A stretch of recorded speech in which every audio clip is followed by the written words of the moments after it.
Well, good evening. I'm Ann Kerr, and I have the joy of serving as president of Florida Southern College, and it is such a pleasure to welcome all of you here this evening. I see so many alumni, friends, trustees, and supporters of Florida Southern College, so we are honored to have you here, and we are especially privileged to be the host site for this important conversation tonight about Florida citrus. So we live in the great state of Florida, and we are also privileged to have the Honorable Adam Putnam serving as the Commissioner of Agriculture. Now, I've lost Adam. Where did he go? If he isn't here, we're in big trouble. No, a special welcome to you. I'm trying to think who knows a lot about citrus who can we call on, but it is such a pleasure to have you here this evening, and I hope you will enjoy the program. Thank you, John.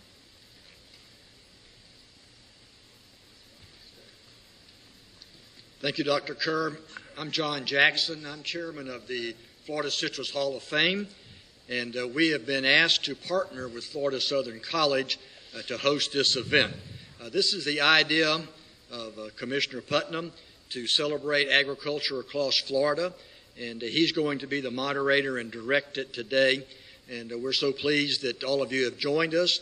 You have an excellent panel here, and the Hall of Fame and Florida Southern College have a great partnership, and this is just another one of the events that we've been involved with. So we're pleased to be here. And at this time, I'd like to introduce our friend, Commissioner Adam Putnam, to take over and run the show.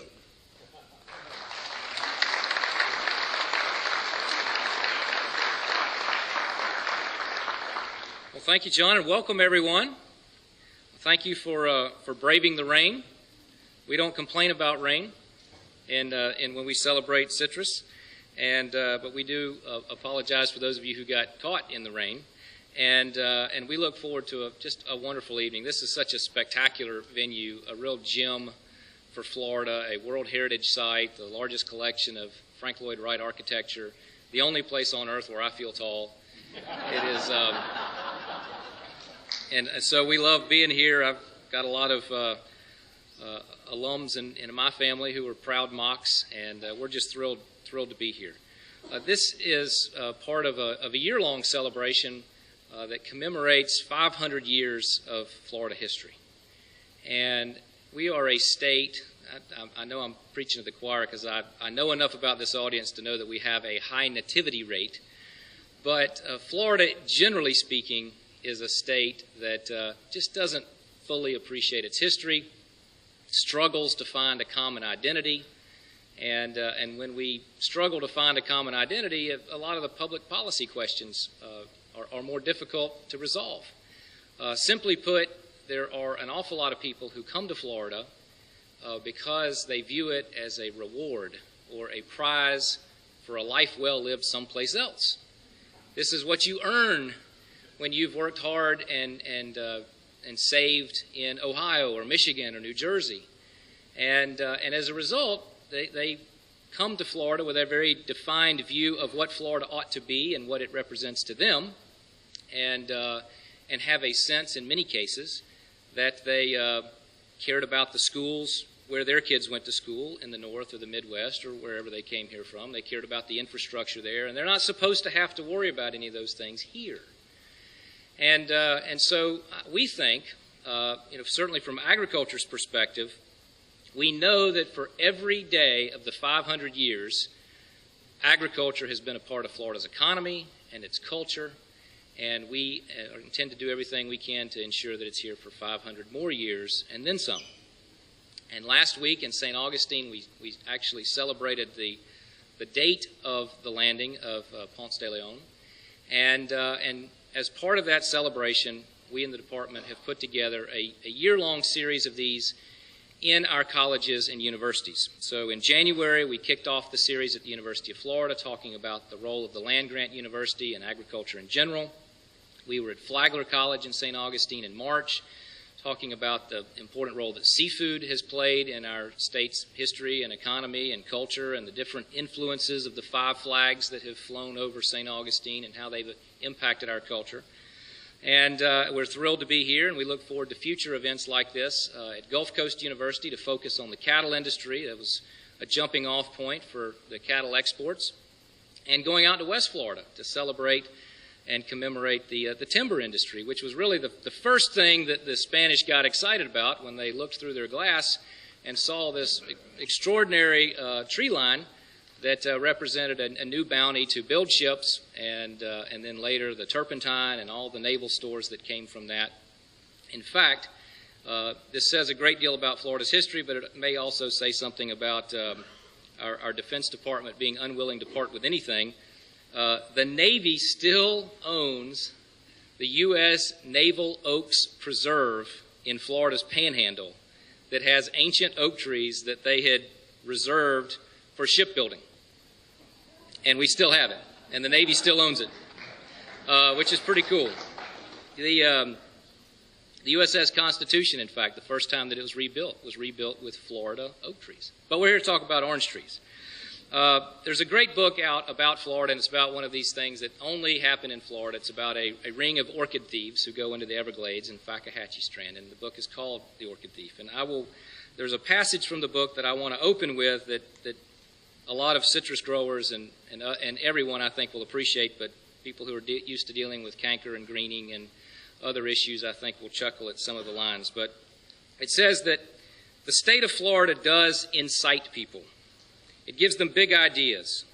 They don't exactly drift here. They come on purpose, maybe to start a new life because Florida seems like a fresh start, or to reward themselves for having had a hard-working life because Florida seems plush and bountiful, or because they have some new notions and plans and Florida seems like the kind of place where you can try anything, the kind of place that for centuries has made entrepreneurs' mouths water. It is moldable, reinventable. It has been added to, subtracted from, drained, ditched, paved, dredged, irrigated, cultivated, wrested from the wild, restored to the wild, flooded, platted, set on fire. Things are always being taken out of Florida or smuggled in. The flow in and out is so constant that exactly what the state consists of is different from day to day. It is a collision of things you would never expect to find together in one place. Condominiums and panthers and raw woods and hypermarkets and monkey jungles and strip malls and superhighways and groves of carnivorous plants and theme parks and royal palms and hibiscus trees and those hot swamps with acres and acres that no one has ever even seen, all toasting together under the same sunny vault of Florida sky. And I think that's a good way to set the stage for tonight's discussion. We have a wonderful panel that I would like to introduce to you now. Begin with Dr. Bob Baer, the COO of Citrus World here in Polk County, Jerry Chacon, citrus grower and past chairman of the Citrus Hall of Fame, Mike Denham, Dr. Mike Denham, professor of history and the director of the Lawton Chiles Center for Florida History here at Florida Southern, Jim Ellis with the Florida Department of Agriculture and our in-house citrus historian, Tim Herner, County Extension Agent and Director of Citrus for Highlands County, Lindsay Raley, the President and Chairman of the Board of the Dundee Citrus Growers Association, Dan Ritchie, President and CEO of Riverfront Packing Company in the Indian River area, Vero Beach, Philip Rux, President of the Florida Nursery Growers and Landscape Association Citrus Nursery Division, and Peter McClure, Agricultural Research and Business Development Manager for Evans Properties. Thank you all very much for being here, gentlemen, and we look forward to a lively conversation. I know that there's as much knowledge of the citrus industry's history in the audience as there is on the stage, and we encourage you to participate. This is meant to be an intimate gathering and a real dialogue. And so let's just kick things off, and let's talk a little bit about the rise of the modern industry. And Dan, we're going to start with you. You're the guy with no socks on, as is always the case. I knew where you were going with that one. You always know a citrus grower from the river because they don't own socks. We don't make enough money to buy. But because we want you to feel welcome and not feel like the process is ganging up on you or anything like that. Tell us about how the marketing area of the Indian River came to be and the history of the fresh market on the East Coast. Good question. Indian River District, which is a geographic district that is designated by a federal marketing order in 1937, began because there were some rogue waves in our industry, that we're known for, that were marketing their fruit that was from different geographic areas as Indian River. There was a period of time, which has somewhat been lost recently, where Indian River grapefruit in a domestic market would command a serious premium over fruit grown anywhere else in the state of Florida. That has since gone away because of the marketplace changing and the marketplace going in a different direction from terminal markets to now a consolidated retail industry. But during that time, there was a push to protect that name, and therefore a designation of a specific geographic area came about and was passed under a federal marketing order that basically said if it's not grown within this geographic area, which runs from Volusia County to Palm Beach County and a certain distance from the ocean, if you're not in that geographic area, designated area, you could not market your fruit as Indian River. So that was what we did to protect and enhance the name Indian River at that time. Thank you. Any other panelists want to add to that? For whomever, for decades, orange juice has been seen as the definitive breakfast drink. I mean, it was TV, it was movies, it was the stereotypical perfect breakfast included a glass of Florida orange juice. When did that idea that it was the ideal breakfast drink, when did that really take root in American society?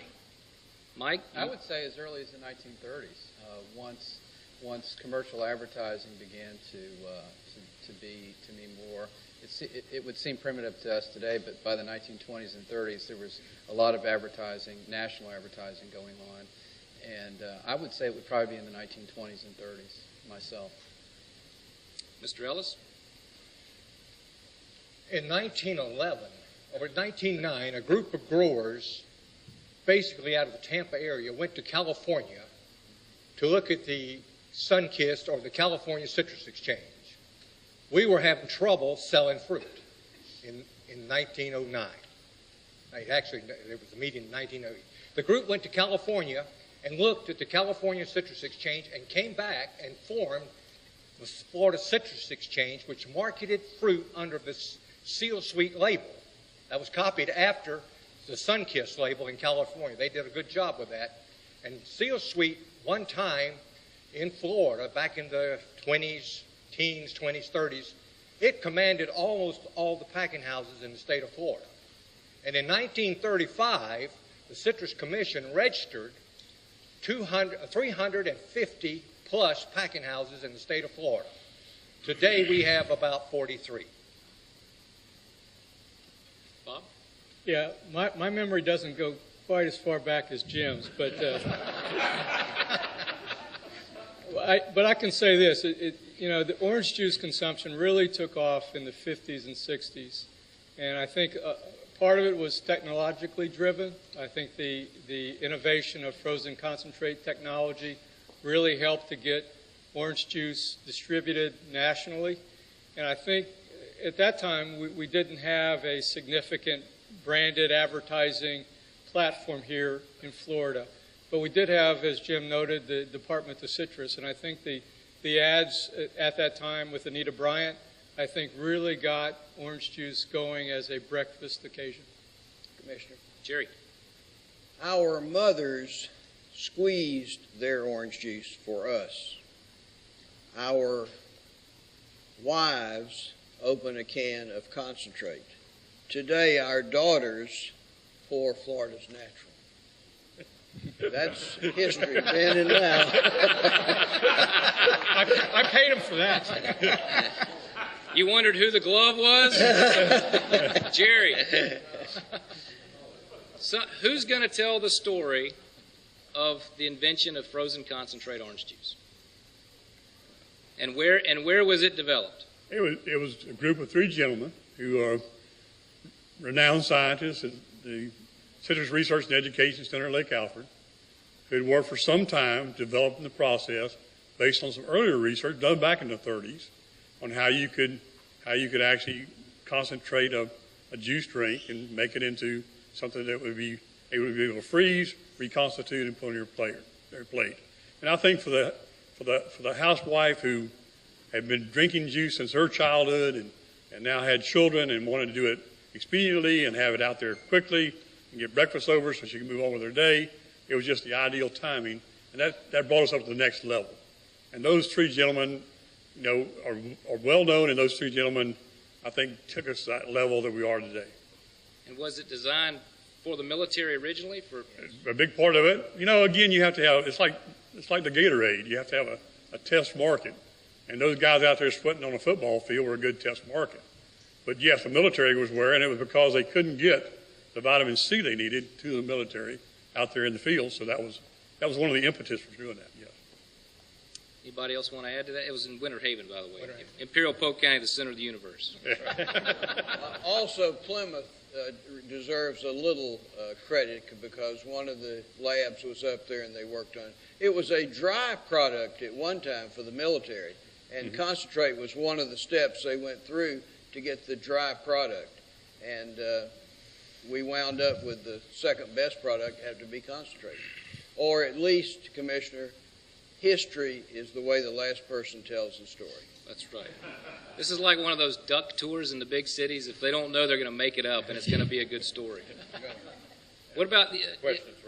Tim was correct about the location, but one of the activities that the Florida Department of Citrus did do, it was primarily their scientists that were responsible, not the University of Florida scientists. Okay. We have a microphone, and so if we've got a hand up, and Brenda will very graciously pass it to you.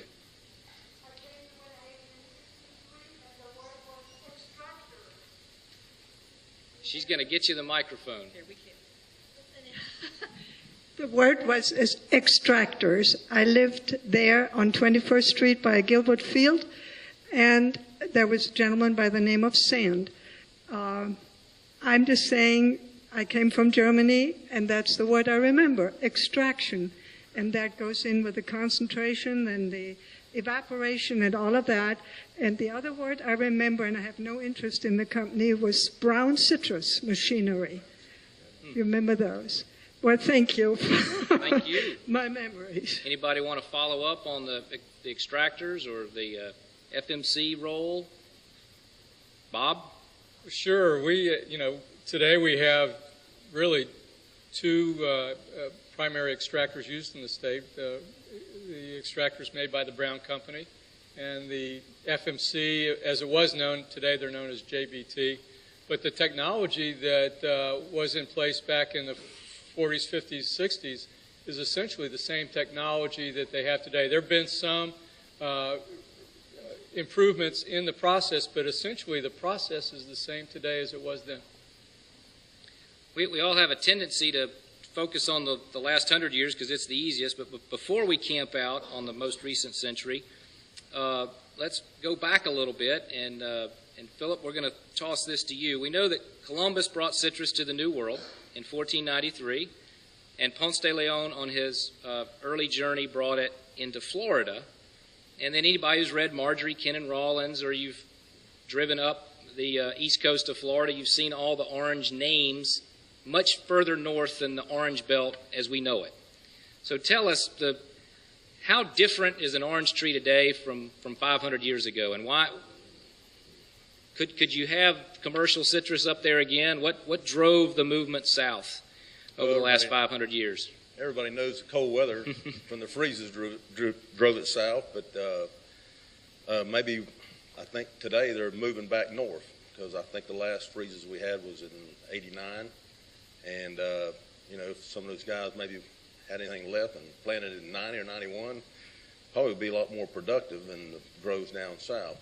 We didn't have a crystal ball to know that, but it started up, I guess, in the Jacksonville area. You looked on a map, and there's towns by the name of Satsuma and Mandarin, and all those were for a reason, and it was for the varieties they grew in that area. But today, the production of citrus trees, just because of economics, in the breeding program, we had to develop varieties and improve the varieties we had to be more productive. And there were several ways they did that. They developed the new seller seedlings and selected varieties that were more productive from the old line varieties that we had. And sometimes it'd be a difference of just a box or two to a tree. But if you multiply that out by just 100 trees to the acre, that's 100 to 200 more boxes to the acre. So that was very significant. And over time, we've gotten better at developing newer varieties as well. Let's take an agronomy side road here and explain, if you spit out the seed from your grapefruit or your tangerine or your orange and plant it, are you going to get what you ate? Not necessarily, because seed is generally not always true to type and true to its parents. We'd like to think they are, but sometimes it's better, and that's how we got new varieties as well. How long does it take to develop a new variety? And Well, don't say that it depends on the Department of Agriculture's regulatory process. That is the answer, all right? No, I won't beat you up on that.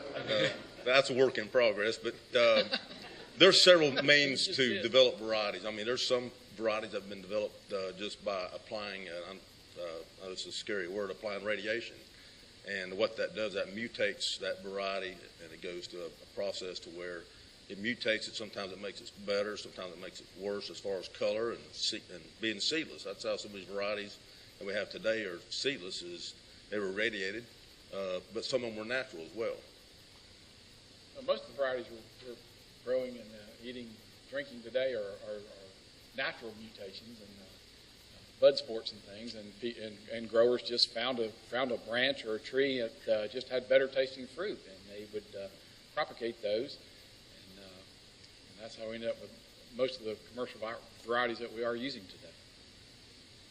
Adam, if we go back to 1500, the early 1500s, when citrus landed in Florida, there was no SUV vehicles. There were no Hummers. They weren't even four-wheelers. Those conquistadors had met the Indians, and it was by foot. And their transportation, if they found one, was water. So as they brought the citrus with them, the seeds, the Indians took the fruit, ate the fruit, dropped the seed, and when they left, in those heavy hammock soils, which was around Palatka, up in that northern area, near the rivers, they germinated. They became trees. So for about 300 years, we did not have what we think of today as a commercial crop. There were a few cow pen groves. And got the word groves. Who remembers why we call them groves, or why we call them groves instead of orchards? The orchards were done thought of by the apple people, where the orchards were laid out in plans. The early groves were not really laid out in a plan. So they were called groves. Well, it took us about 300 years to move. We began to move by water. We got up to St. John's, Ocklawaha. Steamers would take what fruit there was packed in barrels to the north, South Carolina. The freezes wiped us out. We had some tremendous freezes. And come on down into the 1800s, where we began to get what we think of as commercial business. Freezes of 35, we had to start over again. We had a freeze in 94, 95, which wiped the industry out. Virtually, it took us 14 years to get back to the same production. Well, the industry moved to Central Florida. I won't forget my South boys. There were some that went south, but basically Central Florida. We remained here and built an industry until the 60s. And then we had a devastating freeze, and we went to South and Brazil and got them going. Mike, the freeze of 1894, 1895, real game changer for the citrus industry, game changer for Florida. Florida, too.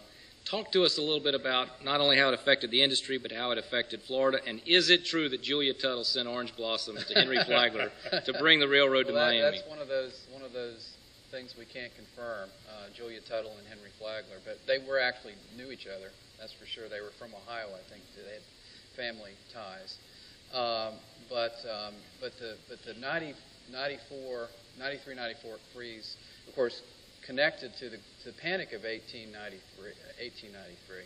It was a devastating event for Florida. And of course, at that time, Miami was just beginning to come in, and a lot of people, including the Burdine family, of course, that you know about in Bartow, that created Burdine's store, basically moved to Miami. So it was a huge precursor of demographic shifts south, including obviously citrus. So. Confirming our role in the center of the universe. Yeah, it was actually homeland. We were the center of the universe then as well. That's right. Adam, from a development of the industry into the early 1900s, really came as a transportation issue. I mean, as the railroads came into Central Florida, you could almost see the packing houses starting up almost at the same time the railroads went through, because everything was horse-drawn or ox-driven wagons at the time. The reason you had packing houses, every town from Haines City to Lake Hamilton to Dundee, Waverly, Lake Wales, it was just a function of moving the fruit from the groves to the packing house. It's hard to imagine we didn't have connection. Tampa didn't have connection with the outside world until 1884, and that was before Plante's Railroad even. So, and of course there was no railroad on the East Coast up to that point. So, prior to Polk County being discovered, there was a lot of citrus in Orange County, and that was the headwaters of the St. John's. And anyway, the ships came up the St. John's and up the Wekiwa, and a little town where I'm from, Apopka, there was a citrus industry in that area that had developed then, and it was still based on river travel. Actually, there were over 60,000 acres of citrus in Orange County. There you go. That's what I'm talking about. The little town of Winter Garden, which is just west of Orlando, had 8 packing houses, including one owned by Steve Caruso's grandfather, Southern Fruit Distributors. And it said in 1940 that more citrus was shipped out of Winter Garden than any other shipping point in the state. That's the railroad history shows that. So before Imperial Pope was so important, Orange County was probably in that place, and they had a lot of the citrus organizations were headquartered in Orlando, and it was another part of history, but that's changed now. There are only 3,000 acres of citrus left in Orange County. However, many of us own citrus in bordering Lake County. And many of those triggering points were freezes. And if you read Dr. Attaway's book on freezes of Florida, interesting enough, as you read about each one of them, it's the most devastating and as though it's the last one we'd ever have.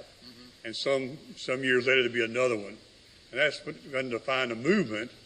And along in the 80s, when we had freeze after freeze, John Jackson used to bring them to Lake County and send them on down to us. I mean, we kept having them time after time. And what then began to happen is looking for a better way to mitigate freezes. And that we've done, not by chopping down wood and burning fuel and tires and so forth to try to protect ourselves. We now developed a technology using water as a heat source, which now gives us a chance to better mitigate freezes. I doubt seriously 500 years or 100 years from now we're going to read the next series of freezes mitigated trigger points to move elsewhere. I think with the development of more cold hardy rootstocks and frost protection from water, the effects of a freeze probably will not have the impact from a tree killing freeze that we've had in the past. But hopefully. Hopefully. Lindsay, that sort of brings us to the overall theme of this then and now. 500 years of Florida citrus. It's the same now as it was the same when we started. It's man against nature. The selling of Florida to developers, to retirees, to visitors, and the selling of Florida citrus have always been so interconnected. You read the ads from prior to the first land crash in the 20s, and they talk about the gardens of the gods and the aroma of the citrus blossoms wafting through the window. And we have two of the preeminent experts on selling Florida and selling citrus. How did the the selling of Florida and the selling of citrus evolve, and the crate labels, and what were the themes of those labels, and how were they marketed to different regions of the country? And for anybody, but I assume Jim or Jerry want to tackle that first. Well, I think first you have to understand that packed citrus was sold in auction houses in New York City or in New Jersey or in Philadelphia.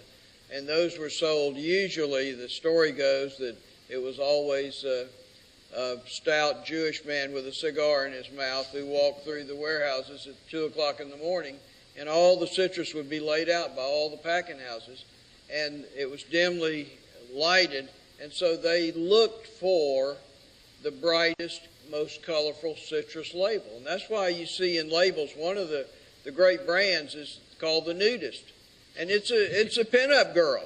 And that was what attracted them. Of course, you finally had to get a good product, a good orange, but it was the labels that lasted through almost the 1950s when printed cardboard containers came about, and they didn't have the individual citrus labels.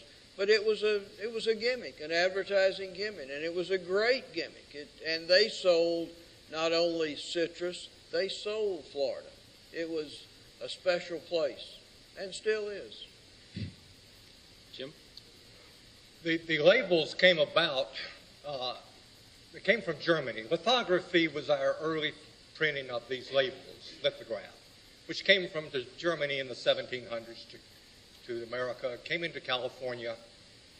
And the labels were used, prior to the citrus labels, they were labels used on the wine bottles, the gold certificates, and the printing companies needed business. And when citrus got going in California in 1877, the first shipment from Los Angeles to the east, to Chicago, was 1877 by a gentleman named Wolfskill. From there, they were shipped in wooden boxes. All the fruit looked alike. In Florida, the same thing. If you went into a packing house, A, B, C, all the fruit looked alike. So how does a guy, company, or family distinguish his fruit? He put it in a box. At first it was packed in barrels with Spanish moss. Then we finally developed a box. We began to put it in the box and beginning to put a label on the end of it to identify your fruit as the best fruit. And what better way to identify your fruit was a Florida scene, palm trees, flamingos, to a guy in New York at 2 o'clock in the morning, this Jewish man looking at a wall of fruit, and here are these palm trees, flamingos. There's nothing but black and white. There's no TV. There's no color. These were the early billboards. They advertised Florida. They advertised citrus. And that was the beginning. And it lasted from the late 1800s to about 1940, 1950 when the labels, the war pretty well stopped it. We needed to use the metal that was used for printing the labels for making bombs and tanks. So the labels give way to the cardboard carton. Anybody in the audience want to jump in here on the fresh fruit side? We've certainly got some expertise out here on advertising. Oh, got one right here. While she's walking the microphone over there, for you guys, what are some of the more collectible labels that when people are out there looking, what are the things to look for to really know that they're getting a rare cards, piece? Right? The Mickey Mantle yeah, what's card. the Mickey Mantle card in citrus labels? There are over 5,000 individual citrus labels, maybe even more than that. But we've pretty well been able to identify about 5,000. And that pretty well depends on your own personal taste. When Brenda and I published the label book with Jim Ellis's help, we were pretty naive. We put labels in that we liked, and we didn't put labels in that we had a quantity of. If we had one label and we liked it, we put it in the book. We didn't realize only 1,000 copies were printed. We didn't realize that once something's printed and people desired those labels, there was a great market then for one or two of those labels, and they jumped the price way up. I mean, when Jim and I first got started, there was hardly any monetary value on labels. It was just it was a fun way to collect things. Now that book, which has been out of print for at least 10 years, it's on the internet, Some have sold for as much as $600 that people wanted a copy of it. So it's really unbelievable. We had no idea when it got started it was going to develop into what it has today. I told Jerry a few years ago, I claimed, and I took the claim, that I had the world's largest collection. Jerry and I have been working at this thing over 40 years. But I told Jerry if he'd take his collection and my collection, I'd put it together, and he could sell it to the Smithsonian for $2 million, I'd split it with him. We didn't do it. Yes, sir.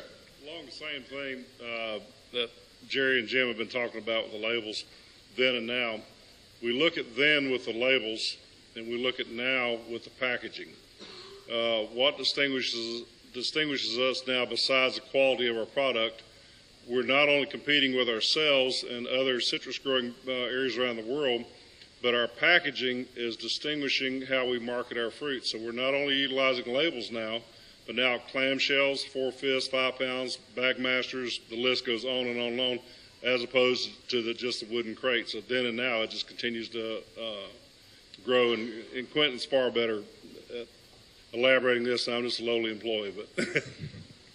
Commissioner, also, one thing I think that's interesting, that then and now in the international market, which we on the river with grapefruit, 80% of our fruit goes into the international market. That was unheard of then. Now it's a given. And every customer in every market wants their own brand. So you have an inventory of 200 different cardboard cartons that you package, and along with that, they want a sticker on their fruit that will identify, if they do enough volume, they will get a sticker that identifies that brand. So therefore, if you go into Tokyo and you're selling to 5 different customers, that one customer that has brand A can say, I'm the only one that has this, and you protect their turf. It's the same fruit, but it's going in 5 different cartons, and they all say they're unique, they have their own fruit, but it gives them that uniqueness. Another real interesting part of now in packaging and identification is if you'd have told me 32 years ago when I got in this business that we would be spending $400,000 on a machine that shoots near-infrared light through every piece of fruit as it travels under a camera box to identify what the Brix level or sugar content is, and you sell it by sugar content into Korea and Japan, it demands a $2 premium, I would have told you, that's Star Wars stuff. It's not happening. But that's exactly what we did last summer. And now we are selling fruit into these markets, identifying it by sugar content or Brix level, and they're paying a premium for that and putting a specific sticker in their language on that individual piece of fruit that the consumer recognizes and pays a premium for. So that's how far we've come in some of these things that we're talking about as far as packaging and stickering. Dan, can some of us growers borrow that, and we'd like to put it in the field? You can't borrow. We'll pack it for you for a fee. I have one quick story on the brand. My family had sold, members of my family had sold a company in Winston-Salem, North Carolina, Clemens and Irvin, fruit for 75 plus years. One evening, we were selling the Breakfast Bell label to Clemens and Irvin in Winston-Salem, strictly to Clemens and Irvin. There were other produce companies in there. We would not sell that label to them. I got a phone call one morning from Mr. Irvin in Winston-Salem that he had discovered, as he rode around town, a box of Breakfast Bells sitting on the floor of another one of the produce companies. And he was absolutely berserk. I flew to North Carolina to assure him what had happened that evening while I'm home.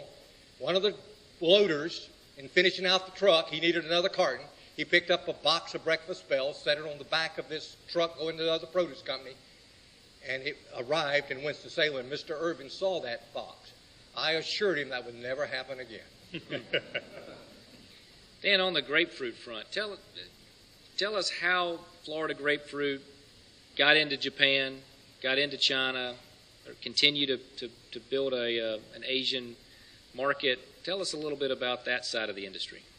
The Japanese market started with some liberalization of products. Most of these countries were very in a protectionist mode. They didn't allow a lot of imports, especially in Japan. Well, we were able, as the global trade started to grow and borders started to become more porous and lines were being blurred, particularly in Japan, they decided that they were going to open up their market to outside products.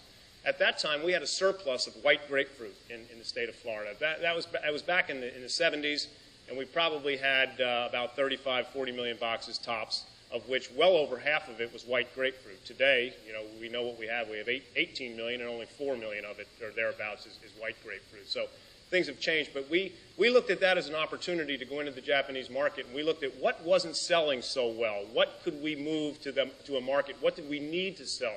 And it was white grapefruit. Originally, the Japanese market was 100% a white grapefruit market. We made a market with the new opportunity that was presented to us for a product that we were having difficulty selling. It was really a marketing genius, and a lot of that was on Bernie Egan and Don Linz's watch. They did a lot of that and oriented themselves to that international market. Transportation had a big key, too, refrigerated transportation. It's a 30-day voyage for grapefruit to go from the East Coast down through the Panama Canal and to Tokyo. It takes 30 days. So you had to have very good refrigeration. And it's evolved today even to a point where there's a specific vessel that was built by Toyota to bring cars over and grapefruit back. It'll carry 400,000 cartons. 3 of the floors of the 14-floor ship are refrigerated and used for that. So it's been a big evolution. Currently, the Japanese market has shifted to red. As most consumers buy with their eyes, you buy your red. It's perceived as sweeter in flavor, and it's moving to that market. But that was the evolution of it. It was really a market designed around what did we need to sell at the opportunity that was presented where Japan wanted to open their markets. For anyone, tell us about, we've got some cooperatives represented here. That's something that people read about or hear about in other ag commodities around the country. But how has the evolution of the cooperative supported growers and enabled marketing? And Jerry? Let me say this, that in the old days, up until 1950, we were independent growers. We were not a member of a co-op. About 50% of the fruit grown in Florida were members of co-ops. The rest of us were independents. And it was a great situation because almost every night a fruit buyer would call you and try to buy your crop. I mean, there's a lot of competition going on, and we as independent growers helped the cooperative management because they had to show their efforts to be the same. And then things changed in the industry. Prior to the 50s, a lot of the groves were owned by school teachers, shop owners. Everybody had a little 40-acre grove or a 20-acre grove. And that started then to combine, and we started to have bigger groves. And then those people learned that to go to a co-op, just like we learned when the things changed. We were so happy to get into Florida's Natural through Umatilla that it just changed. So there, once again, then and now, it was half and half independent growers and co-ops. Today, if you're not in a good, strong co-op, you're really a gambler. There's still a few that are out there gambling, but it's not worth the effort. So, in a sense, that's another change that happened in co-op. The management of, well, let me say this in a diplomatic way. In the old days, co-ops were primarily made up of a lot of widows and people that didn't know what was going on, and they kind of rolled along and everything went fine. Today, the management of the co-ops in this state are the sharpest people doing business, and they know that they've got to have a payout that's near the top or the top. So we're in good shape. No pressure, Bob. Anybody want to I jump don't in know on how the I could co-ops? follow something like that. It was, but seriously, then, in the early days of our industry, which was really dominated by fresh packing houses, most of the packing houses were organized as co-ops. And I think the co-ops formed to serve a market need, to serve a need for the producers, the small producers, to find a way to market, to get a price that satisfied their needs. Looking at as our history has evolved, we spent the past few minutes talking about the fresh industry, but as we said earlier, once the concept of frozen concentrate came along, we began to see a sea change in how our industry was looked at. We became from a fresh industry to primarily a processed industry. And there were a lot of co-ops in the early days of our processing industry. But today, actually, there's only one, and that being us. The other processors are either owned by a multinational brand or a Brazilian-owned company. Commissioner, one quick comment. We haven't mentioned that today in our conversation, but I remember, having been a native of Orlando, when Minute Maid was very strong in Orlando, and when Coca-Cola bought Minute Maid. We all thought in the industry, man, there's going to be a glass of orange juice everywhere now that Coca-Cola owns us. They're going to have machines that have orange juice on one side, Coke on the other. We thought it was going to be the greatest thing that ever happened. Well, there were a lot of things positive, but I don't think it ever reached the proportions that we had hoped for. Peter? I'd just like to back up a little bit. The way I understand it, the first 350 years of our history, the citrus that the Spaniards brought was actually sour orange, and it naturalized across the state with the Native Americans spreading it, and also animals and things like that. So the original fresh fruit industry was harvesting those wild groves and putting them in the barrels with Spanish moss and shipping them north. So we were actually working with nature, and it provided a great greenhouse here in Florida to naturally spread. And so, and citrus has the unique ability, and Dr. Albriga's already threatened to grade my performance, so I hope I get this right. But anyway, you have Nuceller seedlings where you can plant the seed and it actually is a genetic clone of the mother tree. And so that's so for most of history, we were growing seedlings or we were harvesting the wild seedlings. And then it wasn't until, as it so happened, the sour orange ended up being a good rootstock to use too when we started budding sweet oranges and grapefruit and things on it. Anybody else want to jump? Adam, just to add to Polk County probably has the most active co-ops left in the state now. So, I mean, there's Haines City, Winter Haven, or Dundee Citrus Growers Association, Waverly. Some of their packing houses aren't operating now. They've become members of other co-ops, but there's still a big congregation of fresh fruit co-ops left here in Polk County. If anybody wants to jump in, raise your hand, and we will get the microphone to you. And while she's walking up there, tell us the story of the relationship, Bob, between Citrus World and Disney. Maybe a little history of our company along the way. I think our company mirrors the history of the process sector of the Florida citrus industry. And I'll get to the Disney thing right in the middle of that conversation. But we are the oldest processing company, Citrus World. At the time we were formed in 1933, Florida Citrus Canners Co-op. We produced primarily canned juice and sections. And we were formed as a co-op because our packing house members that owned us didn't have an outlet for their elimination. So that's the genesis of our company. But as time went on and the evolution, the technology of frozen concentrate came along, our then directors wanted to sell a juice product under a brand. The Disney company came to us at the time. We were just getting into frozen concentrate. We entered into a licensing arrangement to sell canned orange juice and frozen concentrated orange juice under the Donald Duck label. And that was, in fact, at the time, we were the first licensee that Disney had. So fairly interesting in the history of our company. And many of the audience probably knows that for many, many years, our company was affectionately known as the Duck because of the Donald Duck brand. But of course, as time went on, technology changes.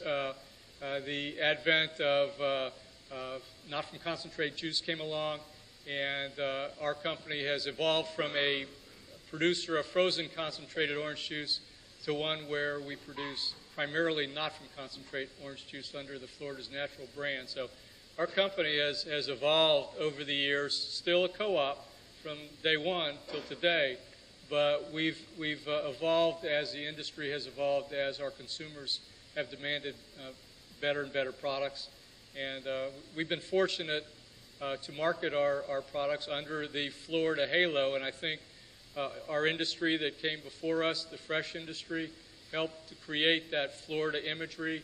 I think the fruit itself is probably better than any fruit anywhere in the world, but I think the early marketing of fresh citrus also gives us that nice halo effect that's helped us to market our orange juice.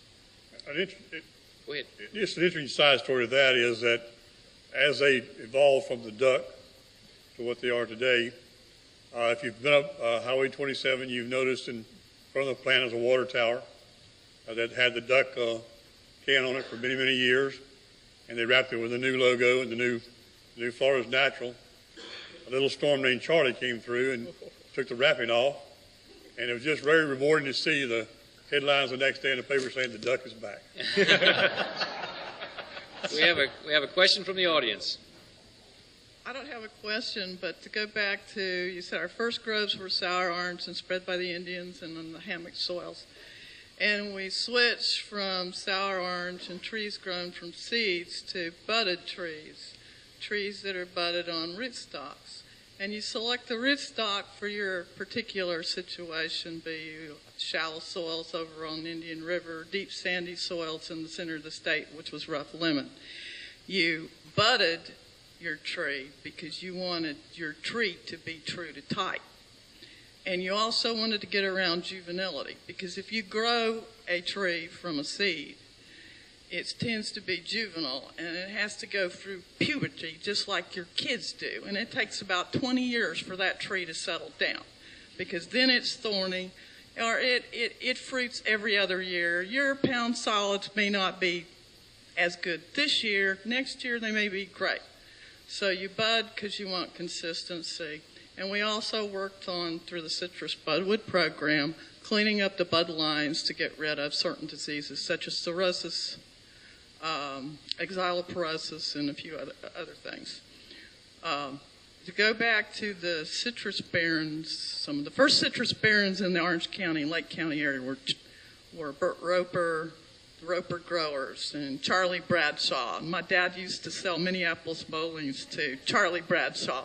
Mr. Bradshaw had a walking horse barn. Mr. Roper had a walking horse barn, and they used to compete. And there was a horse show circuit in Florida, from Miami to Winter Haven up through Orlando. And you had Harmon Brothers with the gaited horses here in Winter Haven. So they were really interesting, fascinating people that we don't have anymore. Thank you. Jerry? Let me help you a little bit with your history. Frank Roper was running a grocery store in Sanford in 1935. So the Roper Growers Co-op was started by Bert House Roper, not the young Bert Roper that just died, but his grandfather. And Charlie Bradshaw was from Atlanta, Georgia, in the insurance business, and he didn't move to Orlando until the early 40s, and they had high acres. So if you really want to go back to the citrus barons in Orange County, you have to go back to the man that's not real popular in Polk County, Dr. Phillips. He was really, and other historical figures, but that's one thing the Citrus Hall of Fame has done through John and Brenda. They've gone into the history, and truly the history of some of these early independent characters were something else. And of course, you got to put Ben Hill Griffin, the original, in that group. I mean, they were really something. Don't forget the Caruso family. Oh, no question, no question. So let's talk about recent history. And Tim and Peter, why don't you talk about how the freezes of the 80s or even prior opened up groves off the ridge and the development of southwest Florida and the Flatwoods as a citrus growing area, and how that came about. Well, probably the 62 freeze was probably the freeze that began the triggering mechanism for that, and that particular freeze did significant damage all the way into southern Polk County. And in Highlands County, there were a group of growers that were affected, but not as severely affected. They sold their crop, generated perhaps more revenue, and rejuvenate themselves. Meantime, the rest of the industry was recovering, and then come the freeze of the 80s. And technology was such we could drain land some, we could grow citrus, we had to have soils that were really friendly to that. But in the Gulf Coast region was a vast number of acres that were down there that had a potential of being drained. They were more marginal soils with the technology of rootstocks, primarily the nutrition work being done. They began to conquer the drainage issues as well as the nutritional issues. And so growers from the southern end of the industry, Polk, Highlands County, Hardy, DeSoto, began to move that direction. And they plowed the ground as they went. They began to implement technologies, make successes and failures, and begin to develop that land. I think the one thing that wasn't probably looked at carefully enough as we look at it today, at the same time there were people who were moving down the southwest coast who began to find that as a great place to live. They didn't have severe weather, they didn't have winter freezes and so forth, and they've begun to move back north. So now we've begun to define that area a little differently than we had before. That was our opportunity for unlimited growth, and now the people are beginning to move that back. Yeah, the industry, there was a lot. There were several 100,000 acres of groves in the Orange and Lake County area, and there was a freeze in '57, and that some of our other panelists probably can remember there wasn't a freeze before '57 for a long time. And then there was the severe freeze in '62, and my dad tells a story. They had planted 400 acres of grove in Lake County, and they had to mound it up with soil back then. That's how you protected young trees from freezes. And they were struggling to get those trees mounded up before the freeze because they'd been planting so much, and he had to take a little Dixie cup of whiskey and hand them out at the end of each row for the workers to stay there and work as the cold weather was blowing in. And bring that back. They bought up all the rot gut hooch in Lake County for that day, but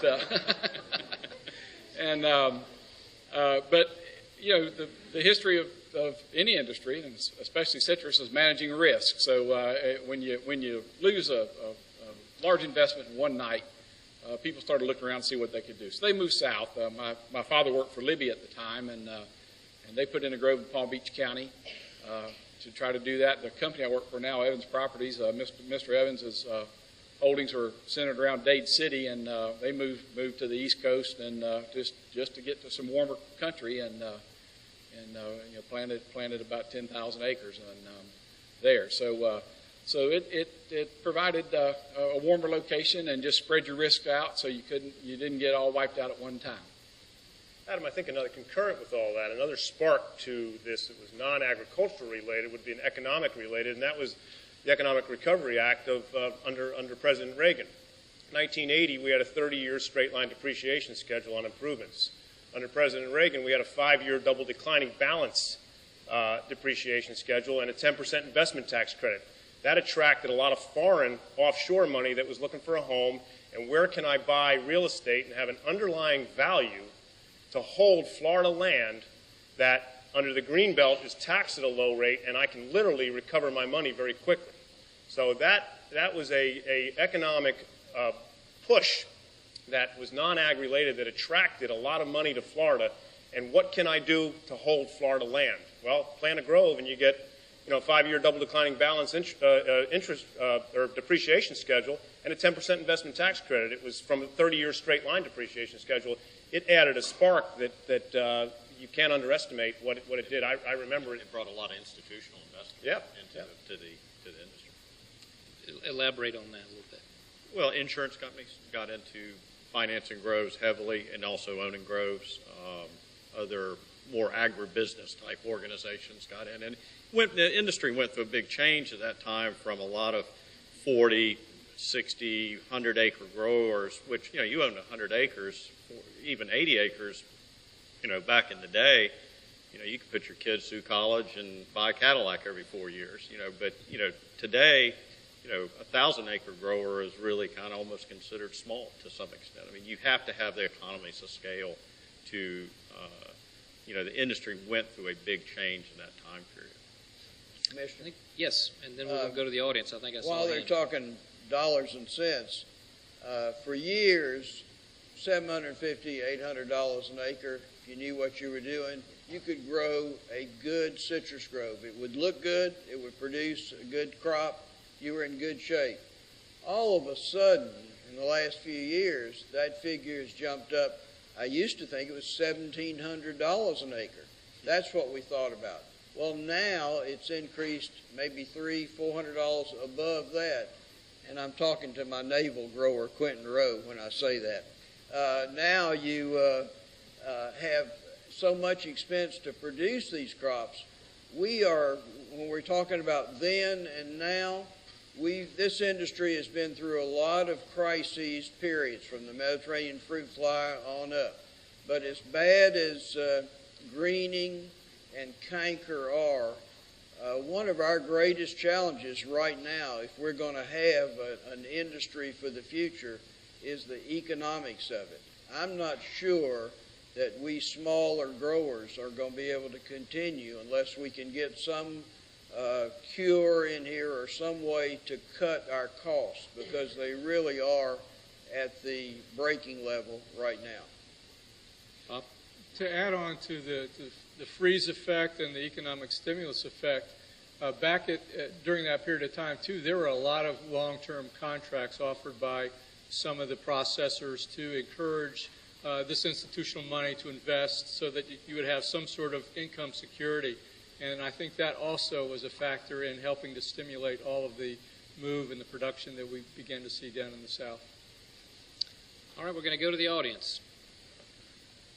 At the same time as the 70 freeze was having a large effect was the same time that in the river, some of the growers realized that the single row beds were not adequate, and the development of the double row bed came about the same time, and the initial development of the new groves on those conditions, although we know now that it didn't necessarily last forever, the initial effect of that was such a boom to the Flatwoods area that it had a lot to do with the success of that area developing. Anybody want to add to, take issue with? All right. Let's shift to marketing a little bit. We've got some,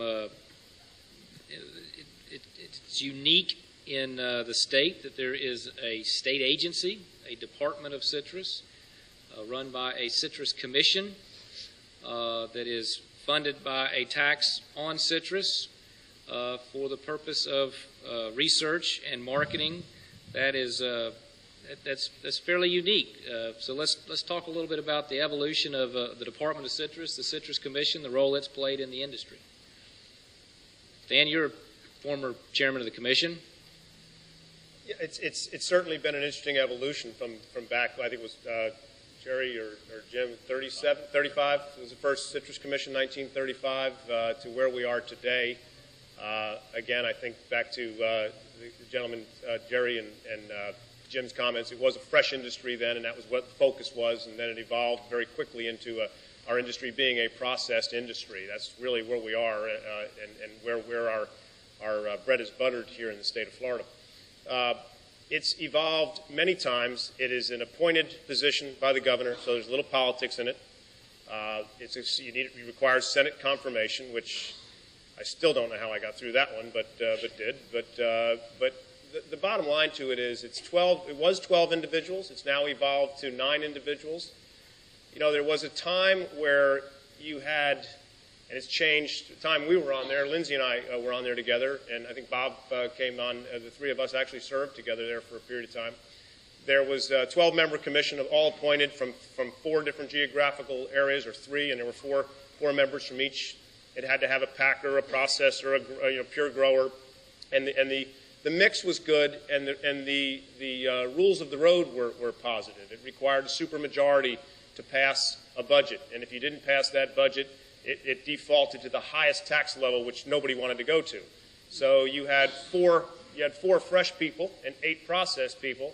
So if there was give and take, that was very positive, and it was a good give and take. Well, if we're going to vote for your process, you got to give us this, and because they needed 9 votes, and vice versa, we needed their votes to get past the budget. So it was a good working group. That has evolved now to a 9-member commission. It's very different today. It's not in Lakeland, it's in Bartow. I guess it still remained in Imperial Polk County, of course, but I think it's been an interesting evolution to see how we can use that arm to try to grow the market in a generic sense. The role of the commission and the role of those tax dollars are to grow the pie, be it awareness, be it intent to purchase, be it actual purchase, and then the brands fight for the market share. But there has to be some uniformity to that lift as the rising tide floats all boats higher, where everybody has to work together. I think with the increased crushing capacity or processing capacity being utilized or being owned by Brazilians, it's brought a different look to that. We had a tax where we had a tax on imports that has gone away due to some of that items. We have less money than we would like to have to do those things, smaller crops. So critical mass and things such as that are very important, and we're struggling with that today. I think the commission has evolved, with the industry to some extent. When I consider the sort of the heyday of the commission and their advertising was, the industry was at that time primarily a large bulk processing industry, not a lot of branded product. And that has really almost completely switched now. I mean, we're a heavily branded industry, not as much bulk. And I don't think the overall effect of generic advertising has the impact on the marketplace that it did in the days of Anita Bryant and back when it really was promoting Florida. I think now you've got the brands, Florida's Natural, Tropicana, Simply Orange, Minute Maid, doing a lot of their own advertising with budgets that are just far surpasses the Department of Citrus budgets, and it's changed. The industry has changed, and I just the commission was really had its place in time. I'm saying it still has its place, but it's just the advertising push I don't think is as effective as it is it has been in the past. But I think the industry is still better with the commission, even though it's changed. I think we're better with it than without it. Now we've got panel going. The role certainly is marketing. It also has a regulatory and research function too. And one of the things that I think has been good, particularly in the last 4 or 5 years, as we've wrestled with disease issues like greening, I think the commission and the industry has seen the need to make sure that resources that the commission has access to are properly allocated between research and marketing in a way that meets the needs of the industry. And I think we've seen a little tilt towards the research side, particularly given the greening issues that we are currently dealing with, and I think that's been a good thing. And I think they also, and I support the commission, don't get me wrong with my comments, that they still have a very important role in public relations for the industry. I think it is sort of the industry public relations arm, and to counter effect grapefruit interaction or any issues that come to the industry. The commission has done a great job of that. And while we're talking about industry groups, Florida Citrus Mutual really was formed as an informational communications group when it first started. It has evolved into a heavy lobbying group now with a political action committee. And I think that's very important because then and now, today, the politicians are much more involved in our industry maybe than we want them to be. So I think that's good. Let's talk a little bit of, is there an audience? I don't want to leave anybody out. We're going to jump around a little bit, and while we're talking about generic and specific branding, are there regional differences in orange juice consumption? Is there a part of the country that they still drink it every day, and there are others that only drink half as much? What when you look at the consumer base for Florida citrus, what's it look like?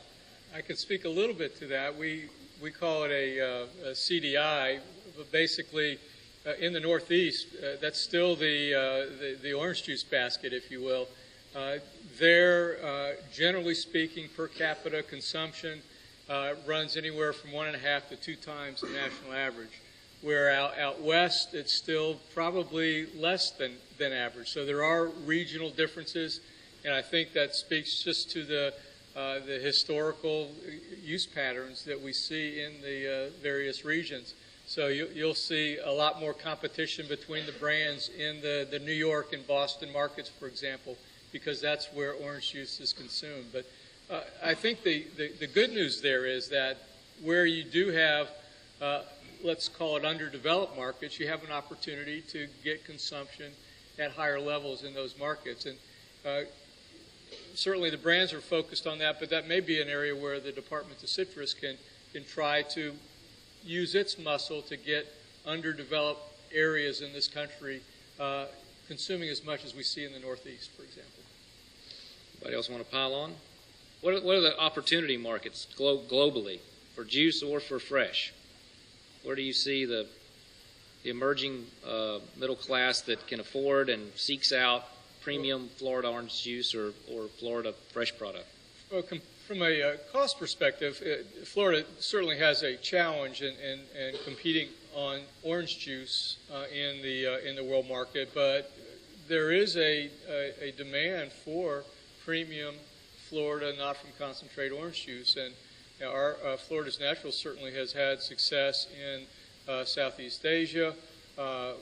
We're seeing consumers in the China market, for example, Beijing, Shanghai, pay as much as $12 a carton for orange juice. So where there is income, we see a demand for imported product that is quality product. And so I do think that there are some strong markets out there where we can sell some of our premium product.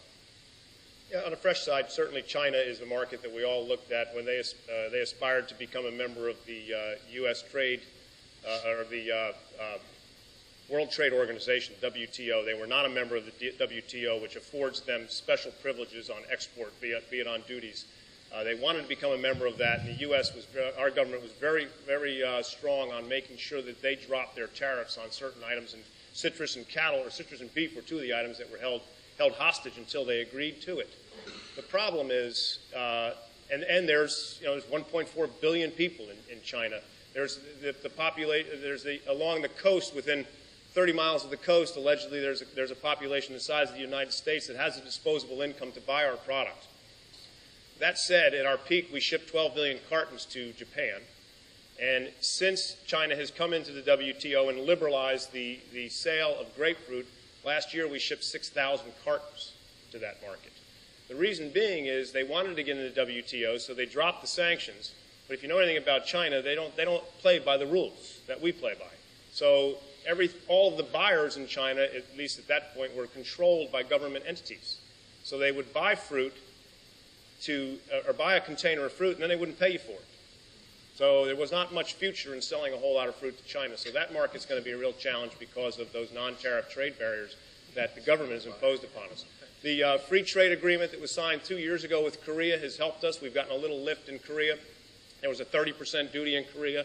The free trade agreement signed with Korea required them to reduce the tariff on fresh grapefruit 5% a year for 6 years. So we're now into our third year, so we've seen a 15% reduction, and we see a correlating increase in sales there.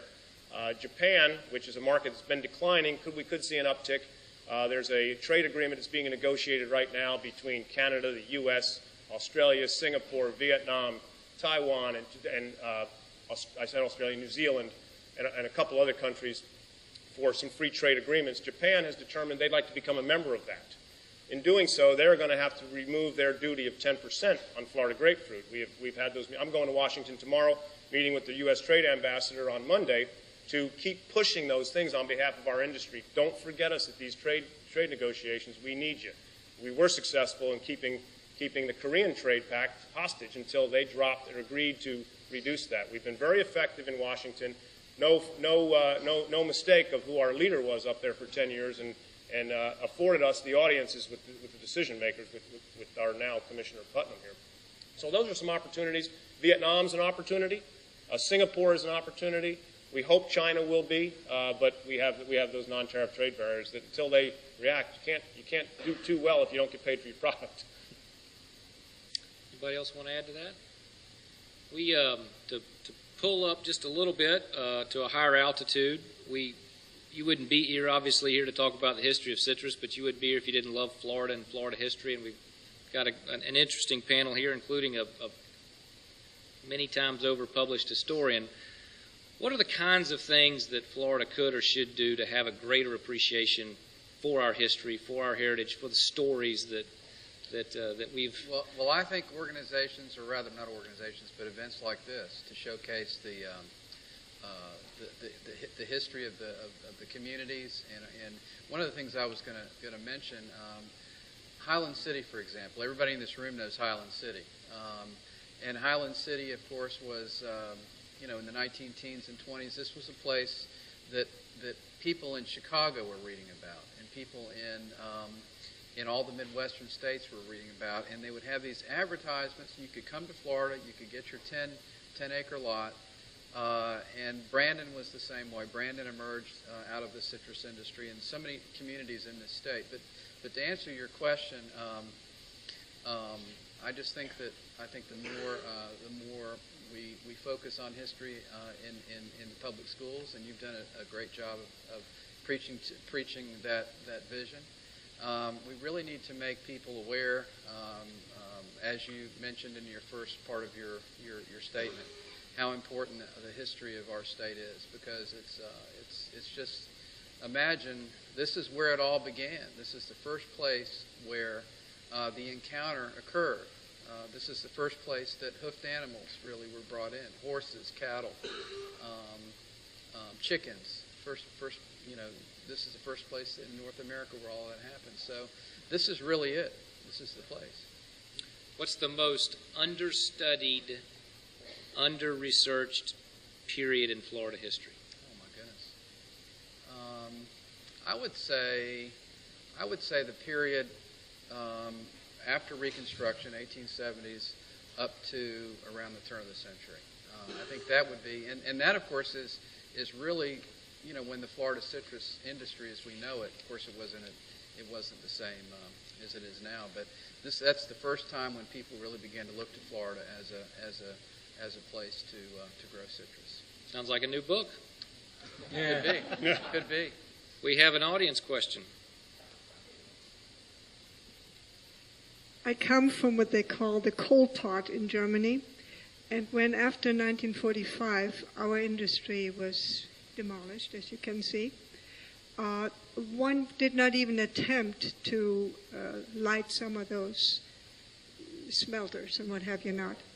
My point is, they turned that entire Ruhrgebiet into a museum, and I'm come to a Polk County packing house. Could we not keep a functioning packet house as a museum where you can really see what goes on in a packing house? And I'm always intrigued to go by some up and down 27, but wouldn't it be nice? And that's my idea. Think about it, because I don't think it exists. They're always taken down and it's gone. So make us a museum packing house. Who wants that one? Jerry. It's very expensive to operate a museum. We have one in Winter Garden. It's in the existing 1913 depot right downtown. We have citrus labels, citrus equipment. We have a lot of things, but it's extremely expensive. The premier museum in this area, to my knowledge, is on Highway 27 in Lake Wales, the Grove House by Florida's Natural. It is professionally done. It's very nice. It's free.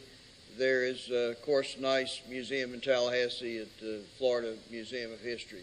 But museums are very history. That's one reason the citrus industry came to Florida Southern, because there's such a nice archives building here, and they have such a good staff, and we're starting to develop a lot of history things. And Jim Ellis, having gone to college here years ago, he's the one that's driven a lot of our label collections and advertising collections and things here to this facility. We have to be careful because there were a couple of men in Dade City that wound up with a lot of very valuable historic relics and tried to put it into a paying museum. It didn't work, and now all that stuff has disappeared and they've sold it. And so we have to be very careful. But your idea is great, but we just have to, you have to enjoy what is available, and we hope that the archives here will be that, and the Grove House, which I'm sure is an expensive operation the way it is, even though it's smaller, but it's professionally done. Tim, you and Dr. McClure certainly have been on the academic side, the research side. You understand how important having sound science is to keeping the industry prosperous. We're on campus of a school that's had a rich tradition of producing citrus studies majors, and talk to us a little bit about how research and academia have supported the growth of the citrus industry. Well, it's a dynamic that we have at Florida Southern that doesn't exist anywhere else. I see a group of students back there that are here tonight, and perhaps they can appreciate it to some extent, but they'll one day, and Peter probably experienced it, as most of this panel, is that we now have at Florida Southern the only remaining undergraduate citrus degree program in the world. And I've researched that, and I challenge anybody to find it anywhere else in the world. And with that comes the opportunity to blend all the research that's done into the applied science, to take that out and lead our industry. And that's why the members of this panel all share very distinguished leadership positions. And it gives us a chance to focus that back here at Florida Southern. Commissioner, I appreciate very much your choosing this as a site for this particular venue. It's something that can bring better focus, and knowing that in our industry for the future, a large percentage of this leadership will come right from here. Peter? Yeah, it's actually very interesting. Research does several functions. Well, one that growers, there's a lot more growers than there are researchers. So quite often a grower actually discovers a new technique or a new growing method or something that is novel and different. And but growers are not good at writing things down and keeping numbers correct and things like that. So you have your research institutions that come and quantify and actually put the statistics to it and tell you whether it actually is working or not. And so that's very important. And it's also good to have Florida Southern provides a lot of management expertise to the industry, and it's good to have grower participation and even grower management of our research program now, and that has evolved, and certainly greening was the impetus of revolutionizing that, because we had research institutions that really aren't geared to solving industry problems. They peripherally can, but they weren't set up to do that. And we had the USDA is regulatory in nature, the Department of Agriculture, Florida Department of Agriculture is regulatory in nature, and the University of Florida as a research institution, again, they have lots of other things to do as well. And so we didn't have the dots connected very well for a big program like greening. The interesting thing in Florida was we did have the Department of Citrus, so you had a pot of money, because if you have to always get your money from either Tallahassee or Washington, then it's great when they invest in an industry like citrus, because they get a return on that investment. So I think it's good money spent, but it's often hard to convince politicians to do the right thing. So that comes and goes. Thank you. Except for Adam, of course, but but that comes and goes. But one thing we did, we had grower money available, and so we also had the Florida Citrus Production Research Advisory Council, which was under the auspices of the Florida Department of Agriculture.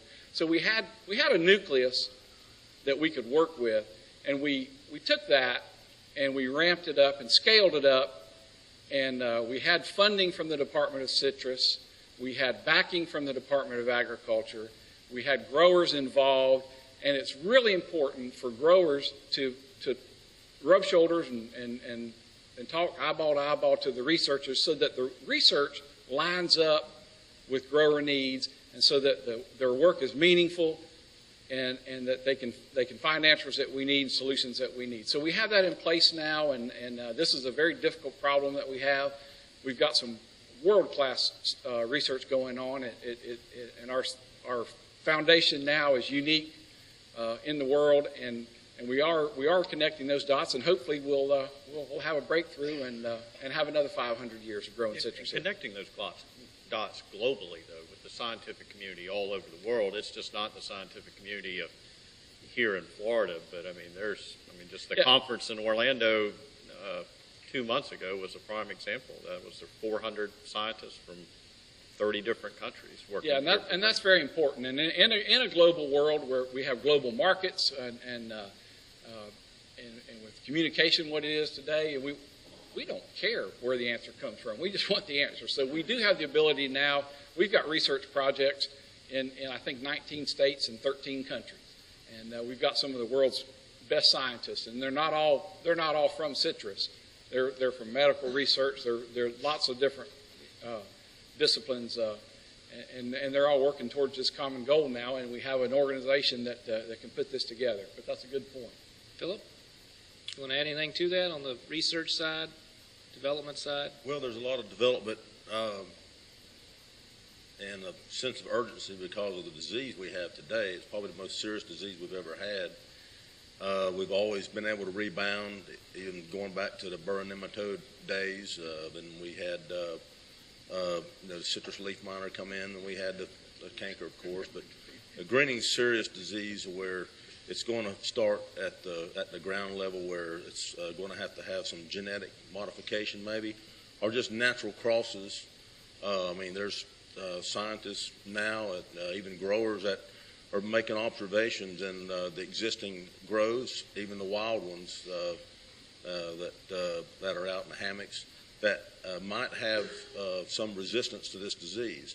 And there is some. There's certain varieties that have a lot more tolerance to the disease, and they've identified those. So now what they're doing is, since they've been identified, they're crossing those with other varieties to have that resistance, or even tolerance. I shouldn't say resistance, because tolerance means they can tolerate it and still survive and be productive. So that's what our goal is, and it all starts at the nursery. The nursery has to produce these trees to a large scale to answer the needs that the industry has to have, and that's now. And I will say, when breeding got here, we didn't know anything about the organism, the bacteria. We didn't know anything really about the psyllid, the biology and the ecology of the psyllid, and we didn't really know what the disease was doing inside the plant, inside the citrus tree. So unfortunately, we've had to do a lot of fundamental research just to put those pieces of that puzzle together. And research, by definition, you really don't know the answer. So you're shining a flashlight into the dark, and you're hoping to find a little nugget, a little kernel of truth that you can put together. And as research coalesces, we're learning much more about how all this interacts. And there are targets out there now. We have, I think, 130 projects. There's solutions out there, and we just have to find them. I want to make an introduction. Our immediate past Chief Justice of the Florida Supreme Court is here, and former congressman from this area is joining us in the midst of all that makes life worth living. So, Justice Kennedy, welcome. And we have an audience question right over here. Yes, a couple of comments and a question. First question I wanted to ask, was there any crew leaders, pickers, included into this Hall of Fame? Anybody want to take that one?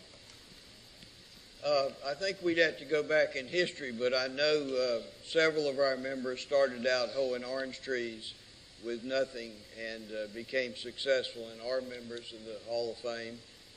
The Chinaman from DeLand, Lu Gim Gong, who had a great history and developed varieties, he's in.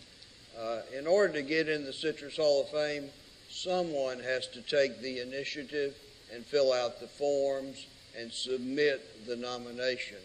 So we are open to, I say we, I'm not a member of the committee anymore. John Jackson's the chairman. I was chairman for 12 years. We're open to anyone. There's a group that looks at any nomination, so I think that's sufficient.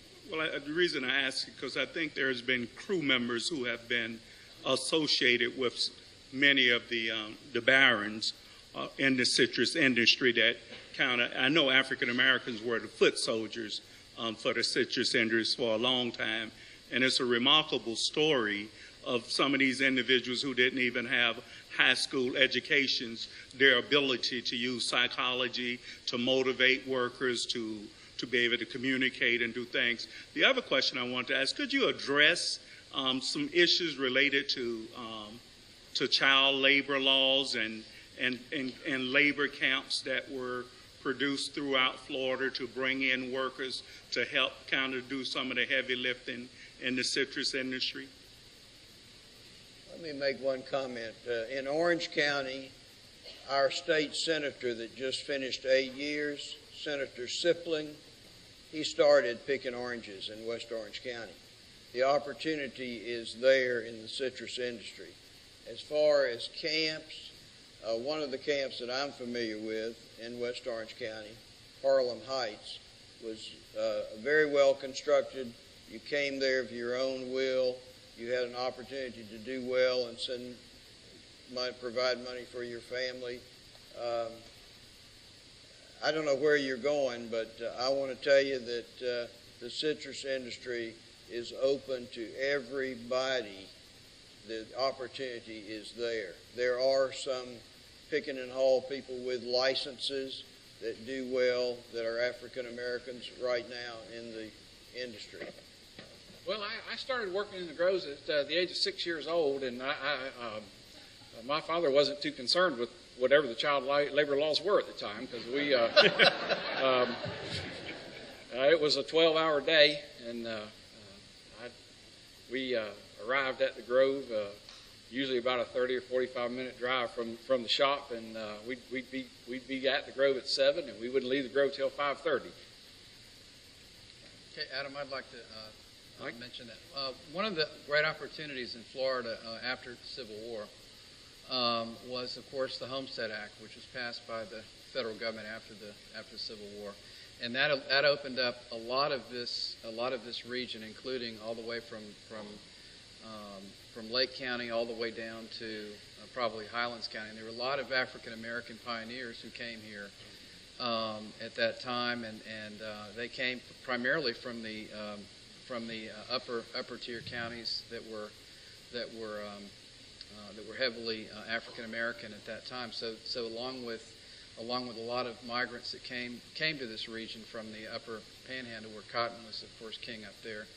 But there were many instances and many African Americans who came to this region, particularly, of course, your hometown, south of your hometown, Homeland. There are a number of African American pioneers who were very, very strong in the citrus industry in the Homeland area. We have some visitors from Homeland in the audience out there. As a member of the Hall of Fame committee, I would certainly, the invitation is open to anyone to submit a name for the nomination of the Citrus Hall of Fame. That is open. But yes, sir. Commissioner, where do you see, timetable-wise, this greening, which we all know is the most serious thing I've seen? We've had catastrophes in the citrus business, whether it's freezes or it's this or it's that. But where do you see this thing kind of coming together to try to do so? You ride down the road and a grove looks wonderful.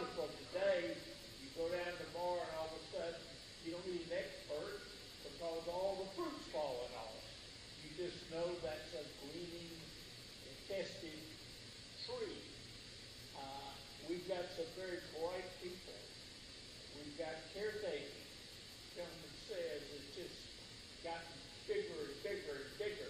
Our prices are good, but at some point the consumer starts bucking when the price goes off the ceiling, and we've got to figure out a way to somehow get this under control.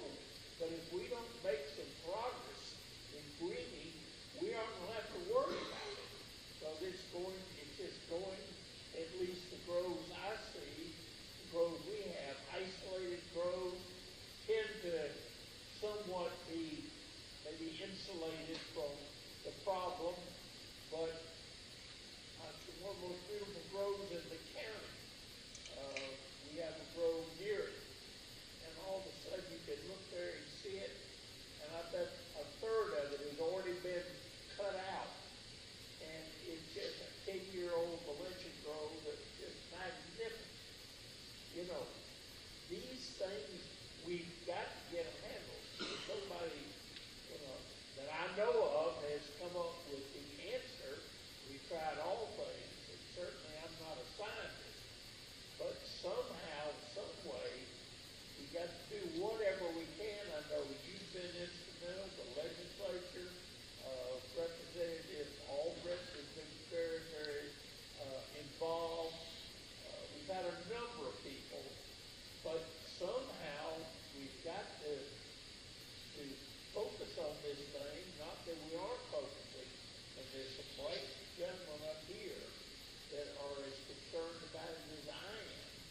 But somehow, some way, you know, whether we have, whether it's a virus, it comes from the psyllid, that the psyllid transport, you know, what exactly, you know, do the scientists say is the potential answer to the problem? Is it, Well, there are several. It's a bacteria, and it's transmitted. It's by the insect vector, and we probably had the disease before the psyllids got here in 1998. But if you don't have a vector, it really doesn't matter.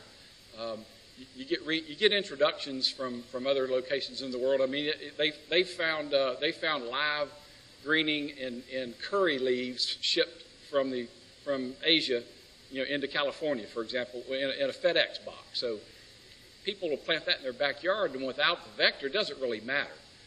When you have the vector, it matters greatly. So we probably had the disease. It's a bacteria. You got to remember, malaria is an insect vectored bacteria, and it still kills as many as 1 million people a year. And we've known for 100 years what malaria is. You know exactly what it comes from. Probably 1,000 or a couple of millennia that it was associated with swamps.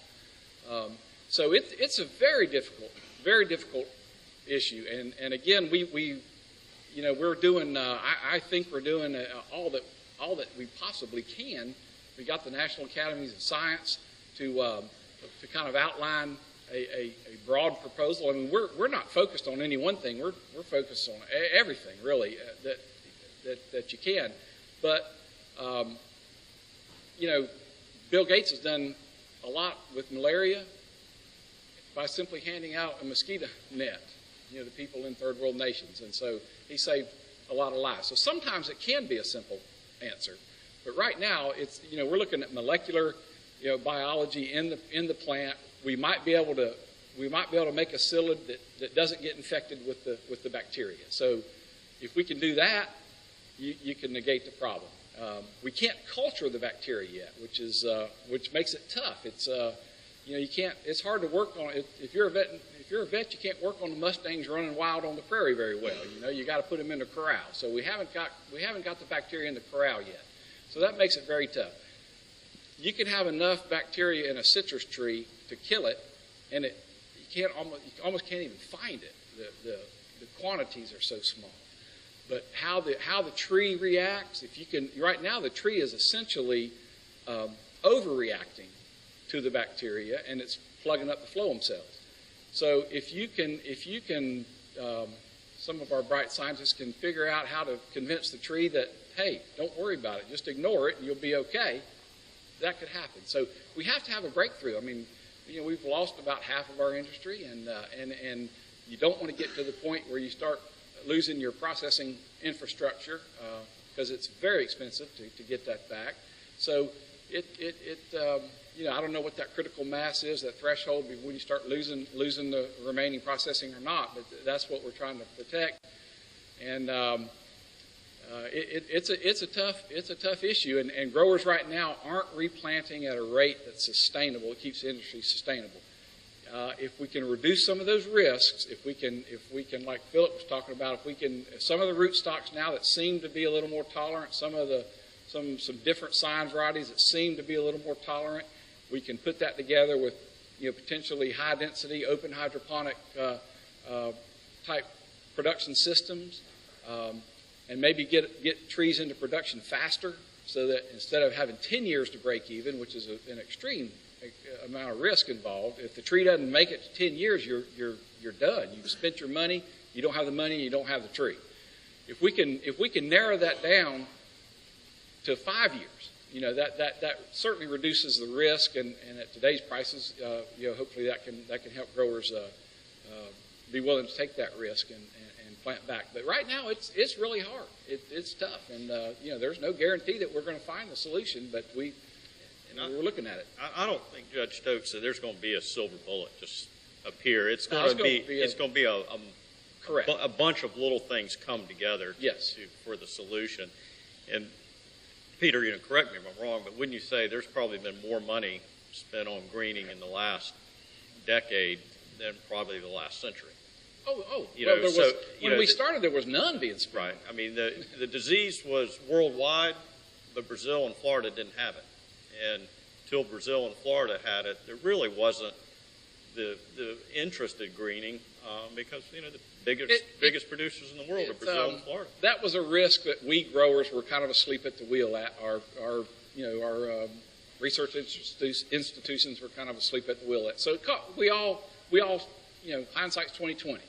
When it got here, we didn't know anything about it, and then we started to learn. So it would have, certainly in hindsight, we should have started much sooner.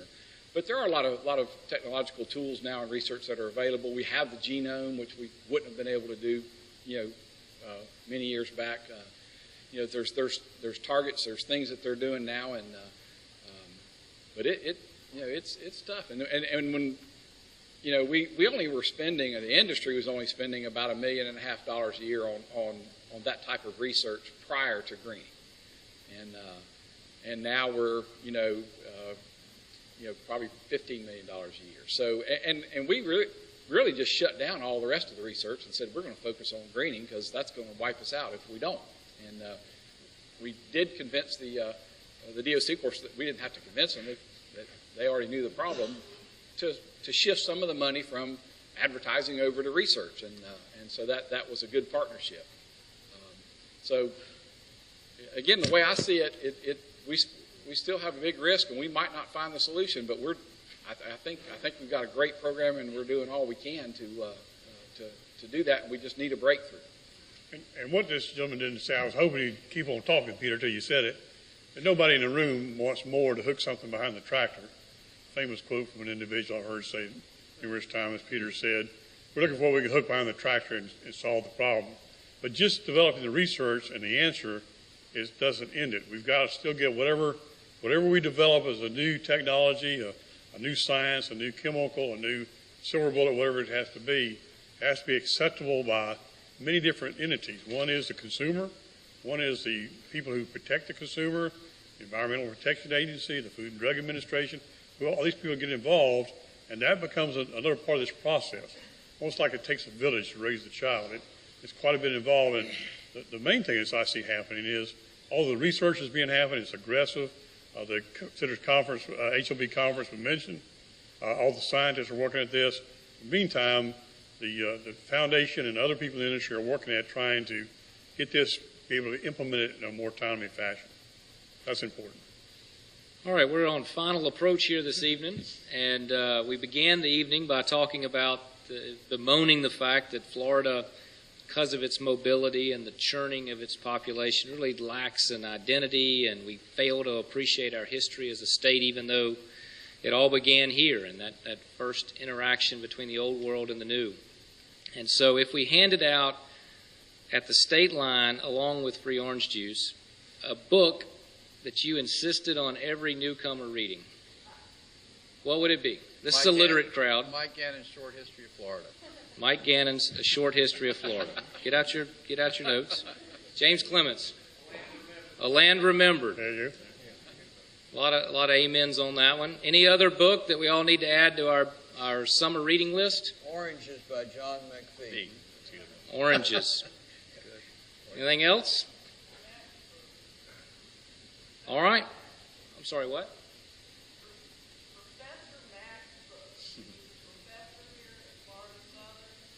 Citrifex.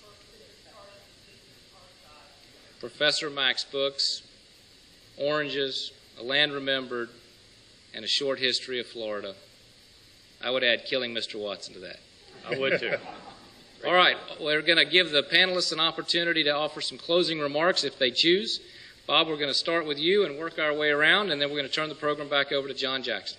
Well, I'm optimistic that the greening problem will be solved. I think Phil made the point earlier in the program that our industry has been resilient over the years. Generally, technology, research has led the way, and I feel that if we're all here in 500 years, our industry will be too. I'm cautiously optimistic. And one reason everybody in this room is very familiar with citrus, or you wouldn't be here. But I want to remind you that the state of Florida is a better place to live because Florida citrus growers have been very generous. Many of the hospitals, the universities, the main things that have been built in this community have been built with citrus money from generous citrus industry people. So it's important not only for our own industry to be successful, it's important for the state of Florida that the citrus industry does continue. Commissioner Putnam, I just want to thank you. I want to take my time to thank you for your involvement with our college and the Lawton Chiles Center for Florida History, and to recognize the passing of a person that you were able to help me get on campus in 2008. And that's Librarian of Congress, Historian of Congress, of the House of Representatives, and that's Robert V. Remini. And you were also very instrumental in getting the Librarian of Congress, Mr. Billington, here with us as well when we had the groundbreaking for the McKay Archive. So I just want to thank you for that. And also, I'm honored to be on this distinguished panel. I'm going to tell a short story on the commissioner. No. He may have heard this one. His mother and father are here tonight. But Commissioner Putnam's great-grandfather delivered me in a wooden house in an orange grove in Algiers, Florida in 1935. We can blame him, huh? How about that? Jim? Well, sometimes when you're in the midst of things that you don't look at opportunity, and the word resilience was mentioned, and certainly citrus as well as agriculture have been very resilient. But as I ride down the road, sometimes I ponder of things, and often I ponder what would Florida be like today if a guy named John Gary back in 1850-something didn't work with refrigeration, which led to the development of an air conditioner. And as we look at the economy of our state and what drives it and what agriculture does, that economy, what would we be like today if you came to Florida after working all your life in putting fenders on automobiles in Detroit, to come down here and not shovel snow any longer, and at night you moved your bed close to the window, which was open, and on the other side was a fan blowing on you at night to keep you cool. Will we have the tourism industry we have today? I don't think so. I think we wouldn't have this mass migration. They just stopped somewhere around southern Tennessee and shoveled a little snow. So, you wonder what if, but I think the real thing we find in this, going through tough times could bring out character. And our industry has a character to say, we're looking for the way out of this. We know there's a way, we're going to find it. And I appreciate you, Commissioner, for allowing this venue to happen. Thank you. I'd like to thank Florida Southern College for hosting this, and Adam for being a master of ceremonies. This is a very interesting evening. I'll save remarks for later. I'd like to thank the Commissioner and Florida Southern College and Dr. Kerr. As a grower, I think industry, the breeding issue is a real challenge. It's got a lot of, I think, this year, the industry really went through a collective breed out. It really hit home how bad breeding is. And I do think the industry is resilient. I think it's going to, something will come in the years to come. I think it probably is going to get worse before it gets better. But I'm confident that we're going to be here for a long time, and the industry will survive. Jim, you blew my skirt up. I could have sworn you were Ponce de Leon's first mate. all the history you have, I thought to myself, you had to have been there. I would again like to just echo all the comments, particularly I don't think we can say enough about Commissioner Putnam and the effort that he has expended for our industry, both in Washington and where he is now. I mean, that's just, he's been a phenomenal partner for this industry. It goes beyond what anybody could ever describe. I think Tim said, this industry has a lot of character, and it's also got a lot of characters that will not give up. I see it as glass half full all the time. I believe we will survive. We will have an industry here. It may change, and we need to change with it. And it's a change or die mentality. And it's part of our heritage. It's part of our culture in Florida. And we will have a citrus industry. And I encourage the students that are here to keep on studying, because we'll be here for you. There will be an industry for you. That's a lot said. I'd like to thank the Commissioner. He's probably the first commissioner we've had in a long time as a citrus grower. And I think he's got the best interest on this initiative for greening. And just the things he's done just here recently helped us all. And we're just a family. And the greening initiative really started back in 2006. Everybody's thinking, what have we been doing lately? Well, it started back 6-7 years ago when they mandated that the citrus nurseries, because of the psyllid and the greening being moved around, they wanted to protect the greening or the industry from getting greening spread rapidly. So it was mandated that citrus nurseries be enclosed in psyllid-proof houses. Unfortunately, at that time, there was about 80 citrus nurseries, and the following year, it dropped down to 35. So that's a risk. We all knew what it was. I was willing to stay in it, like several others, but that increased the cost. And it's been a lot harder to propagate citrus trees in these controlled environments. Sometimes you put something in a glass house, and it actually is inferior. And we've struggled with that. But I think it's going to make us all better with introducing new material. We've got material now that shows tolerance to greening. Now we just have to multiply it rapidly to get it out in the field, to get production back up to levels that we've experienced in the past. So I'm optimistic. My glass is always half full, sometimes more than that. But I think it's a tradition that we need to carry on. I went to school here, and I think it's a great school. We've got students that we desperately need to keep the industry going. And that's what it's all part about. It's just like a family. And I just want to tell you thank you for having us. Well, thank you. And John Jackson, while you make your way up, let's give Florida Southern a round of applause.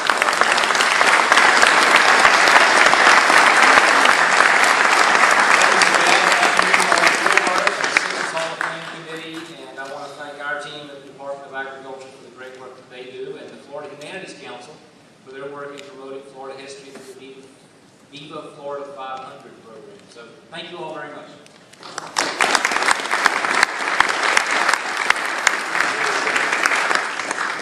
Commissioner, we have to do this again. Going back to my good old days in the Extension Service, if you wanted to have rain, the way to do it was to have a field day, right, Tim? You have a field day outside, it's going to rain. So we'll have to do this 2 or 3 times a month here for a while so we can get rid of our rain deficit that we have. think that it's obvious that this is a great industry. All of us are proud to be a part of it. And the Citrus Hall of Fame is committed to and involved with preserving the rich heritage of our industry. And I want to encourage all of you out there that have strong feelings about the industry to get involved. You have opportunities. As Jim said, we're always looking for candidates for the Citrus Hall of Fame. But recently we've entered into a partnership with Florida Southern College to preserve items, and we're now moving forward with an outreach program trying to take the message of the Florida citrus industry out to all those that don't really have a good understanding of it. And so I would strongly encourage you, if you're interested, to participate. We can always use a little extra money. But one of the things that we're looking for are things that your children or grandchildren will throw away because they don't know what they are.